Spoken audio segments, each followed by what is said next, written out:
প্রণয়ের অন্তিম ক্ষণ লেখিকা অনন্যা পর্ব ৩৭। পুরোটা রাস্তা অস্থিরতায় কাটল নিধি। বাড়ির সামনে বাইকটা থামাতে সে দৌড়ে যায়। আরিফ পিছন থেকে ডাকলো, শুনল না। নিধির ভেতর কাঁপছে। আরিফ হেলমেট খুলে পেছন পেছন গেল তার। নিধি অনবরত বেল বাজাচ্ছে। হঠাৎ দরজাটা খট করে খুলে গেল। রিদি খুলেছে, কাঁদতে কাঁদতে চোখ মুখ ফুলে গেছে মেয়েটার। নওশাদ আহমেদ হয়তো বারণ করেছিলেন দরজা খুলতে, তার চেহারায় সেই সাফে ফুটে উঠেছে। নিধি হাঁটু গেড়ে বসে রিদিকে জড়িয়ে ধরে। আপু এসে গেছে তো, কাঁদে না। রিদি কেঁদেই চলেছে বোনকে দেখে। নওশাদ আহমেদ রাগে স্বরে বলে উঠলেন, তোমার সাহস কী করে হলো আমার এ বাড়িতে পা রাখার? বের হও এক্ষুনি। নিধি তাকালো বাবার দিকে, এরপর বলে উঠল, মা কোথায়? মাকে কি করেছো তুমি? নওশাদ আহমেদ কপাল কুঁচকে ফেললেন। নিধিকে জানালো কে এই কথা? রিদি। পরক্ষণে রাগ উঠে গেল রিদির দিকে তেড়ে আসতে আসতে বলতে লাগলেন, তুই তার মানে ওকে খবর দিয়েছিস তোকে আজকে? আরিফ সামনে এসে দাঁড়ালো ওদের। রিধি নিধিকে শক্ত করে জড়িয়ে ধরে রেখেছে। আরিফ বলে উঠল, আপনি এমন রিয়াক্ট করছেন কেন? শাশুড়ি মায়ের সাথে দেখা করে চলে যাব আমরা, ওনাকে ডাকুন। নওশাদ আহমেদ এবার রুমের দিকে তাকালেন, এরপর একটা শুকনো ঢোক গিলে বললেন, ও ঘুমাচ্ছে আর তোমাদের সাথে আমি সম্পর্ক ছিন্ন করেছি। তোমরা এই বাড়িতে এলে কোন সাহসে? নিধি সেসব কথা পাত্তা দিল না। সে বলল, আমি মায়ের সাথে দেখা করব। নওশাদ আহমেদ বলে উঠলেন, বিয়ের আসর থেকে পালিয়ে যাওয়ার সময় মনে ছিল না মায়ের কথা? এখন যে মা করছো, বের হও বাড়ি থেকে। নিধির নজর হঠাৎ নওশাদ আহমেদের হাতে দিকে গেল। রক্ত লেগে রয়েছে। ভড়কে গেল মেয়েটা। এক প্রকার নওশাদ আহমেদকে ধাক্কা দিয়ে ভেতরে চলে গেল সে। নওশাদ চেঁচাচ্ছে পেছন থেকে। রুমে আসতে নিধির ভেতরটা ধক করে ওঠে। তার মা রক্তাক্ত অবস্থায় ফ্লোরে পড়ে রয়েছে। মাথা থেকে রক্ত পড়ছে। পেট থেকে রক্ত বেরিয়ে ফ্লোর রাঙা হয়ে গেছে। নিধির মাথা চক্কর দিয়ে ওঠে। মা বলে চেঁচিয়ে উঠল মেয়েটা। নওশাদ হাত মুষ্টিবদ্ধ করে ফেললেন। নিধি ছুটে গিয়ে মায়ের শিওরে বসে। মা, ও মা, এ কি হলো তোমার? এত রক্ত! আল্লাহ! আরিফ, আমার মা! আরিফ নিজেও হতভম্ব। নিধি ঘুরে সিক্ত চোখে নওশাদ আহমেদের দিকে তাকায়। মেরে ফেললে? মাকে মেরে ফেললে তুমি? নওশাদ আহমেদ নিরুত্তর। নিধি চেঁচিয়ে উঠল, কেন মারলে আমার মাকে? এত বিরক্ত লাগলে আমাকে বলতে আমি নিয়ে যেতাম। হাই আল্লাহ! মা! মায়ের নিথর দেহটা বুকে জড়িয়ে হাউমাউ করে কেঁদে উঠল নিধি। আরিফ একটু রুমের বাইরে গিয়েছিল। সে এসে নিধিকে জড়িয়ে ধরে। নওশাদ আহমেদ বলে উঠলেন, আমার পথে বাধা হলে এই অবস্থায় হবে।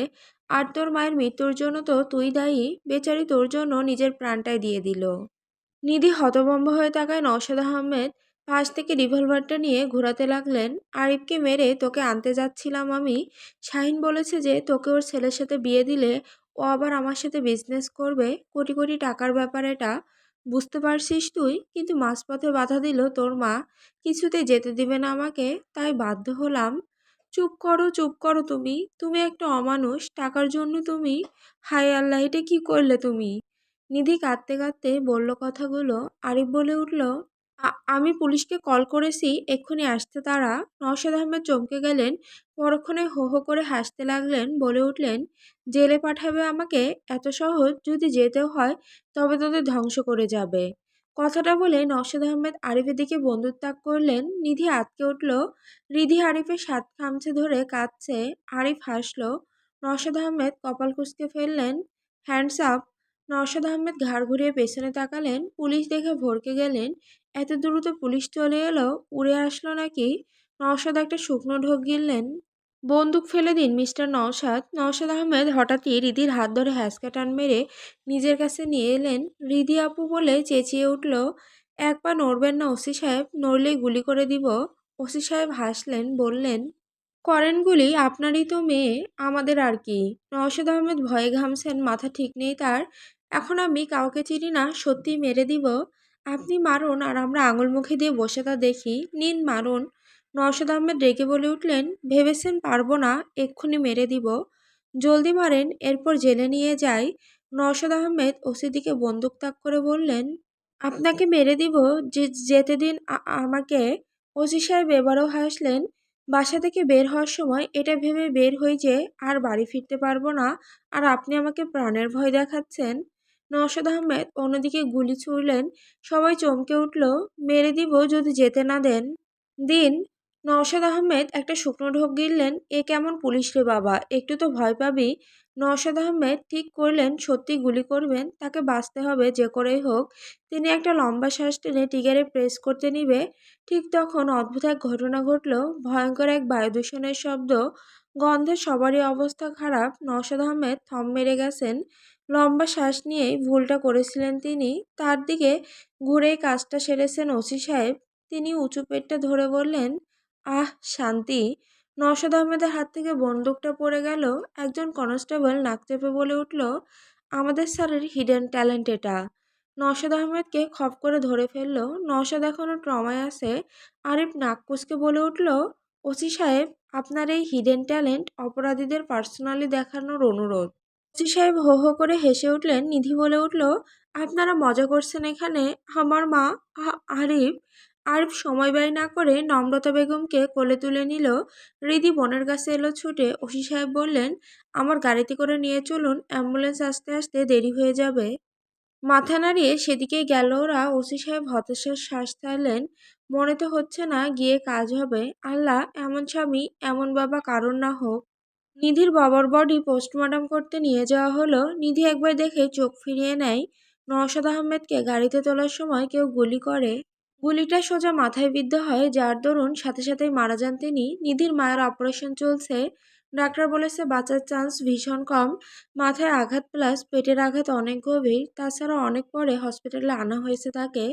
নিধি কুহুকে জড়িয়ে ধরে কাঁদছে। বাবার মৃতদেহটা দেখে ভেতরটা ছেড়ে যাচ্ছিল তার। খারাপ হলেও বাবা হয়তো। আর যদি মায়েরও কিছু হয়ে যায়, নিধি কি করে বাঁচবে? কুহু ওর মাথায় হাত বুলিয়ে সান্ত্বনা দিচ্ছে। অপর পাশে রোদেলা বসে। কুহু বলল, কিছু হবে না আন্টির, কাঁদিস না। রোদেলা বলল, নিজেকে শক্ত কর নিধি। রিদিকে কে সামলাবে তুই এমন করলে? মেয়েটাকে দেখ কেমন তোর দিকে তাকিয়ে আছে। নিধি সিক্ত চোখে বোনের দিকে তাকায়। রিদি এসে জড়িয়ে ধরল। নিধি ওকে জড়িয়ে ধরেই হাওয়া করে কাঁদল। ডাক্তার বেরিয়ে এলেন। আরিফ আহনাফের সাথে কিছু কথা বলছিল। ডাক্তারকে দেখে তারা এগিয়ে গেল। ডাক্তার, উনি ঠিক আছে তো? আল্লাহ আপনাদের দোয়া শুনেছে, মৃত্যুর মুখ থেকে ফিরে এসেছেন বলতে গেলে। নিধির ভেতরটা শান্ত হলো এতক্ষণে। সবাই স্বস্তির শ্বাস ছাড়ল। রাহুল এক কোনায় দাঁড়িয়েছিল। ফোন স্কল করছে সে। রোদ এসেছে বিধায় সেও এসেছে। তা না হলে নিজের পাকানো ঝামেলায় নিজে আসে নাকি আবার। রোদেলা বলে উঠল, আলহামদুলিল্লাহ, আর কাঁদিস না, চোখ মোছ এবার শালি, কেমন পেতনির মতো লাগছে। নিধি চোখ মুছে হাসলো। রীতি বলল, মা ঠিক আছে আপু। কুহু তাকে জড়িয়ে ধরে বলল, হ্যাঁ সোনা, তোমার মা একদম ঠিক আছে। আরিফ বলে উঠল, বেচারা আমার শ্বশুর বউকে উপরে পাঠাতে গিয়ে নিজেই চলে গেল। নিধি চোখ রাঙালো তাকে। আরিফ মেখে হাসলো। আহানা বলল, আল্লাহ যা করে ভালোর জন্যই করে। রাত তো হলো। নিধি, রিধি আর কুহু বরং আজ আমার ফ্ল্যাটে থাক, আমি আর আরিফ এখানে থাকি। নিধি প্রথমে যেতে রাজি হচ্ছিল না, পরে জোর করে তাকে পাঠিয়ে দেওয়া হলো। রোদ বলল, আমিও বরং আজ ওদের সাথেই থাকি, আমি ড্রাইভ করে নিয়ে যাব, তোমাকে যেতে হবে না ভাইয়া। আহানাফ হেসে বলল, আচ্ছা। রাহুল বলে উঠল, আমি কি ঘোড়ার ঘাস কাটবো নাকি, তোমাকে নিয়ে বাড়ি ফিরছি আমি। রোদেলা কিছু বলতে নিলে রাহুল বলল, নো মোর ওয়ার্ডস। রোদেলা বলে উঠল, পারলে আটকে দেখেন আমাকে, আমি যাবই। রাহুল বলে উঠল, রাগেও না বেবি, আমার সাথে চলো। কুহু বলে উঠল, এত বড় সেমরিকে আপনার বেবি মনে হচ্ছে, হাউ মাস কানা। রাহুল বিরক্তিমাখা স্বরে বলে উঠল, তোমার সাথে কথা বলছি আমি, মুখ বন্ধ রাখো। কি বললি রে, শুনতে পাইনি। আহনাফের কথা শুনে রাহুল ওর দিকে তাকালো। আহনাফ বলে উঠল, মুখটা সামলে কথা বলবি ওকে, না বললে কি করবি? আহনাফ হাসলো। আমার বউ এর আগের বার তোর পিছনে ছুরি মেরেছিল না, আমি মারলে একদম জায়গা মতোই মারবো। আহনাফ শাহরিয়ারের আবার টার্গেট মিস হয় না। কুহু নিধি ঠোঁট চেপে হাসলেও রোদেলা হো হো করে হাসতে লাগলো। রাহুল চেয়েও কিছু বলতে পারল না। রাগে গজগজ করতে করতে চলে গেল সে। সময় প্রবাহমান দেখতে দেখতে বিয়ের দিন চলে এসেছে। আজকে হলুদ। কুহুকে আয়ান এসে নিয়ে গেছে। সাকাত আলম বড্ড অশান্তিতে আছেন এ নিয়ে। তার একমাত্র মেয়ের বিয়ে সে ধুমধাম করে দেবে তা না, অন্য কেউ তার মেয়ের বিয়ের অনুষ্ঠান করছে। কেন, সে কি মরে গেছে? ইগোর কারণে বলতেও পারছে না যে আমি আমার মেয়ের বিয়ে দিব। আহানাবকে উনি মানেনি তো নি, বলবে কি করে?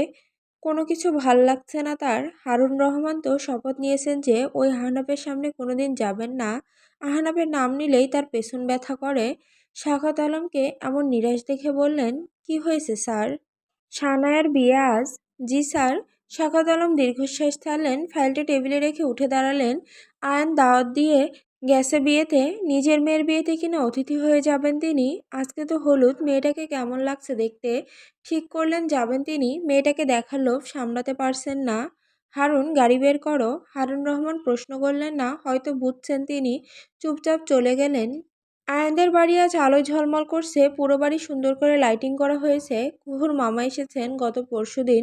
তিনি ভাগ্নির বিয়ে ধুমধাম করে দিবেন বলে ঠিক করেন। এদিকে আয়ানের বুকটা ফেটে যাচ্ছে, তাদের প্ল্যান কোনো কাজেই আসেনি। কুহু উল্টো তার পোস্টে কেয়ার রিয়েক্ট দিয়ে কংগ্রাচুলেশন জানিয়েছে। নাতাশাকে নিয়ে ওদের সাথে শপিং এ গিয়ে কত নাটকই না করলো সে, নাতাশার প্রতি কত ভালোবাসা দেখিয়েছে। যেন এই কুহু একটু জেলাস ফিল করে, কিন্তু সে উল্টো তাকে খোঁচা মেরে দুষ্টু হাসছিল। আয়ন একটা চেয়ারে বসে হতাশ হয়ে খালি স্টেজের দিকে তাকিয়েছিল। কিছুক্ষণ পর এখানে সুহাসিনী বসবে। আহ! আয়ন একটা দীর্ঘশ্বাস ছেড়ে এদিক ওদিক ঘুরে তাকালো। হঠাৎ একটা জায়গাতে চোখ যেতেই তার মুখ আপনা আপনি হাঁ হয়ে গেল। ভেতরটা কেমন যেন করে উঠল। নাতাশা একটা হলুদ রঙের শাড়ি পরেছে বাঙালি স্টাইলে। মুখে হালকা মেকআপ, চুলগুলো স্টাইল করে খোঁপা বাঁধা, একদম বউ বউ লাগছে তাকে। জাস্ট ঘোমটা দিলেই উফ! হঠাৎ একটা ছেলে এসে নাতাশার সামনে দাঁড়ায়। আয়নের কপাল কুঁচকে এলো। ছেলেটা তারই ফুফাতো ভাই, রাইফার ছোট ভাই। বয়সে আয়নের সমানই সে। নাতাশার সাথে কি যেন নিয়ে কথা বলছে, আর নাতাশাকে দেখো কেমন হেসে হেসে কথা বলছে। কেন সে ওই ছেলের সাথে হেসে হেসে কথা বলবে? আয়নের তো ভাল লাগছে না। হঠাৎই ভড়কে গেল আয়ন। সে কি জেলাস? না না, তবে মনটা বলে উঠল, হ্যাঁ আমি জেলাস। নাতাশা কি মনে করে তাকালো তার দিকে। আয়ন চোখ ঘুরিয়ে নিল। একটা শুকনো ঢোক গিলল সে। সে কি আবার নাতাশাকে সত্যি? হঠাৎ মিউজিক বেজে উঠল। কুহুকে স্টেজে নিয়ে আসা হচ্ছে। আয়ন সেদিকে তাকালো। মেয়েটাকে অসাধারণ লাগছে আজ। সবুজ পাড়ের হলুদ রঙের শাড়ি পরেছে সে, ভারী সাজে। আজ এই প্রথম আয়ন তাকে দেখলো। কিন্তু আজকাল মনটা আর অত পাগলামো করে না। একটু খারাপ লাগে হয়তো, কিন্তু হেই আয়ান! আয়নের কাঁধ স্পর্শ পাওয়ার পেছনে ঘুরে তাকালো। নাতাশা দাঁড়িয়ে। নাতাশার থেকে চোখ সরানো যাচ্ছে না যেন আজ। মেয়েটা এমনিতেই সুন্দর, তার উপর এমন সেজে এসেছে। আয়ান তাকিয়ে রয়েছে তার দিকে। এদিকে রাইফা নাতাশাকে ইশারায় ডাক দিলে সে গিয়ে কুহুর মাথার ওপর ধরে রাখা পাতলা ওড়নাটার এক কোণা ধরল। কুহুকে স্টেজে বসানো হলো, অথচ আয়ান হা করে নাতাশার দিকে তাকিয়ে। এর কারণ তার অজানা। এদিকে নিধি ভিডিও কলে সবটা আহানাবকে দেখাচ্ছিল। ছেলেটা একটা পাতলা গেঞ্জি আর ট্রাউজার পরে বসে রয়েছে। কুহুকে দেখে হার্টবিট বেড়ে গেছে তার। কুহু জানে না আহানাব দেখছে তাকে। তার ঠোঁটে লাজুক হাসি লেপ্টে রয়েছে। রাইফার সাথে টুকটাক কথা বলছে। আহানাফ নিধির কল কেটে সরাসরি কুহুকে কল করলো। কুহু প্রথমে হকচাকালো। রাইফা দুষ্টু হেসে মজা নিল তা নিয়ে। এরপর চলে গেল। আহানাফ ভিডিও কল করেছে, কুহু রিসিভ করলো। আহানাফ ভেবেছিল রিসিভ করবে না, তাই তো নিধির ফোনে দেখছিল। কুহু আহানাফের দিকে তাকানো মাত্রই আহানাফ বুকের বাঁ পাশে হাত দিয়ে অজ্ঞান হওয়ার ভান করলো। কুহু হেসে ফেলল। আহানাফ চোখ খুলে তা দেখতেই বলে উঠল, আহ তিলোত্তমা, আমার বউ বউ লাগছে পুরো। কুহু মিউজিকের কারণে শুনতে পেল না, তবে আহানাপের কথা বলার ধরন দেখে হাসলো। এরপর ইশারায় বোঝালো মিউজিকের কারণে শুনতে পাচ্ছে না। আহানাপ বুঝতে পেরে ঠোঁট চোখা করে চুমু দিল। কুহু চোখ বড় বড় করে ফেলল। আহানাপ ইশারায় বোঝালো আসবো আমি। কুহু ফোনটা মুখের কাছে এনে জোরে বলল, ভাঙি ছুঁড়ে মারবো আসলে, অসভ্য লোক। আহানাপ হো হো করে হাসতে লাগলো। কুহু আহানাপের ড্রেস দেখে বলল, এগুলো পরে স্টেজে বসবেন? How much ফকিরগিরি। আহানাপ জোরে জোরে হাসতে লাগলো। এরপর হঠাৎ কল কেটে দিল। কুহু হতভম্ব হলো। কিছুক্ষণ বাদে আবার আহানাপ কল করলো। কালো টি শার্ট আর সাদা লুঙ্গি পরেছে সে। কুহুর কপাল কুঁচকালো। লুঙ্গি?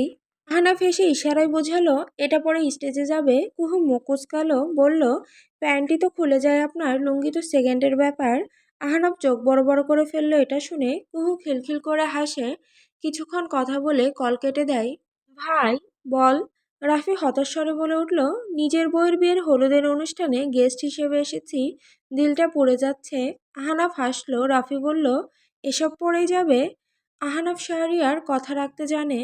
রাফি হেসে ফেলল। সে তো মজা করে বলেছিল। হঠাৎ সেখানে রোদেলা হাজির হলো। ভাইয়া বাঁচান! রাফি তাকাতেই থমকে গেল। মেয়েটা হলুদ সবুজ পাড়ের হলুদ রঙের শাড়ি, মুখে ভারী সাজ।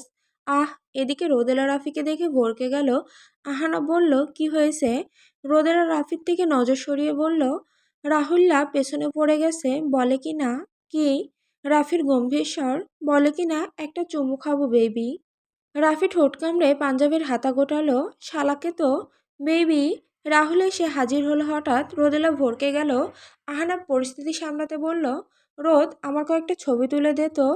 রাহুল বলে উঠল, আমার বউ তোর ছবি তুলবে কেন? আমার বউকে দেখাতে? কি? খান নাকের ঘি? হোয়াট?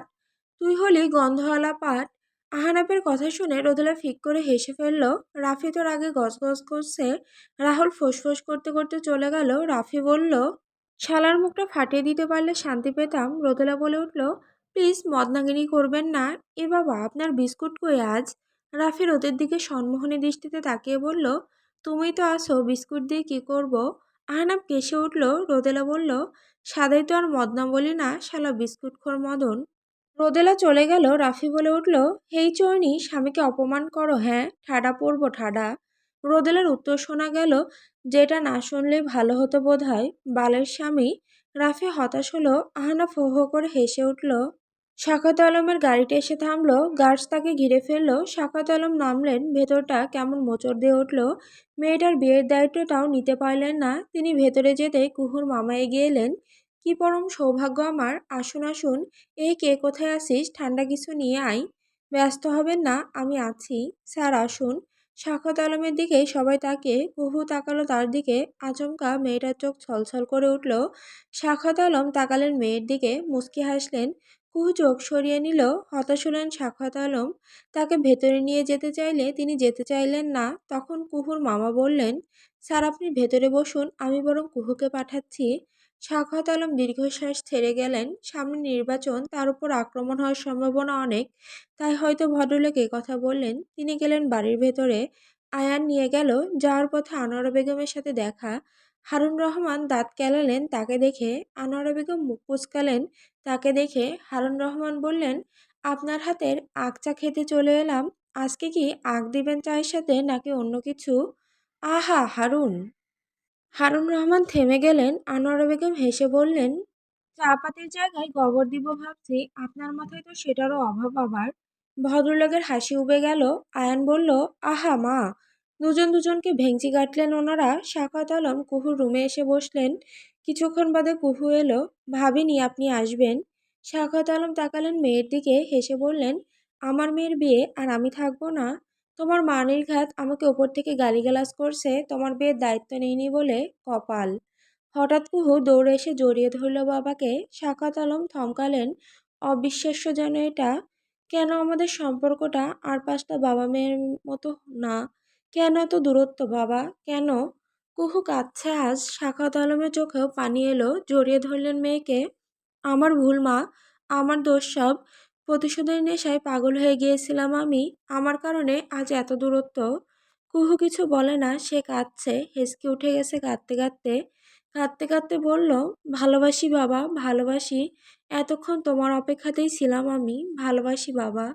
শাখাত আলমের ভেতরটা শান্তিতে ভরে গেল। চোখ বুজে ফেললেন তিনি। হু হু করে কেঁদে উঠলেন তিনি। আমার মা, আমিও তোমাকে ভালোবাসি। হারুন রহমানের চোখে পানি এলো। তিনি রুমাল বের করে চোখ মুছলেন। তিনি দরজার বাইরে দাঁড়িয়েছিলেন। আনোয়ারা বেগম চা নিয়ে আসছিলেন। ওনাকে কাঁদতে দেখে কপাল কুঁচকে বললেন, আপনি কাঁদছেন নাকি? ভদ্রলোক চেতে বললেন, না, চোখ দিয়ে হিসু করতেছি। আনোয়ারা বেগম নাক কুঁচকে বললেন, কেন, আপনার যন্ত্র নষ্ট নাকি? ভড়কে গেলেন ভদ্রলোক। চোখ বড় বড় করে তাকালেন তিনি। আনোয়ারা বেগম বলতে লাগলেন, ওয়াক, রাজনীতিবিদরা চোখ দিয়ে মুতে। স্যার কি দিনকাল এলো মাবুদ। ভদ্রমহিলা চলে গেলেন। বলতে বলতে হারুন রহমান বোকা বনে গেলেন। এ কে বে, সত্য ভেবে নিয়েছে স্যার।